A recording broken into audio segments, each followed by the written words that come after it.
നമുക്ക് ഒരു ഹറാമായ വീഡിയോ കാണണമെന്ന് മനസ്സിൽ തോന്നുന്നുണ്ടെങ്കിൽ,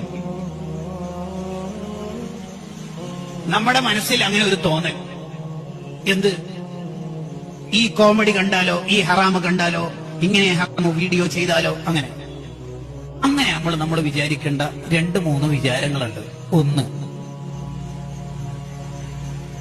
ഒന്നാമത്തെ വിചാരം, സൂറത്തുൽ ഫുർഖാൻ നമ്മളുമായി പങ്കുവെക്കുന്നു. ഈ വീഡിയോ ഓൺ ചെയ്യുന്നതിന്റെ തൊട്ടു മുമ്പ് നീ തന്നെ നിന്നോട് ചോദിക്കുക, ഈ 10 മിനിറ്റത്തെ ഹറാമായ വീഡിയോ ആണോ, അവളോട് സംവദിക്കലാണോ ഖൈർ നല്ലത്? അല്ല. അടുത്ത ഓപ്ഷൻ, അം ജന്നത്തുൽ ഖുൽദില്ലതി വഉദൽ മുത്തഖൂൻ, കോടാനുകോടി കാലം അനുഭവിക്കേണ്ട സ്വർഗമാണോ നല്ലത്? നീ ഒന്ന് പറഞ്ഞിട്ട് ഉത്തരം. 10 മിനിറ്റത്തെ ചെറിയ സുഖമാണോ നല്ലത്, കോടാനുകോടി കാലം അനുഭവിക്കേണ്ട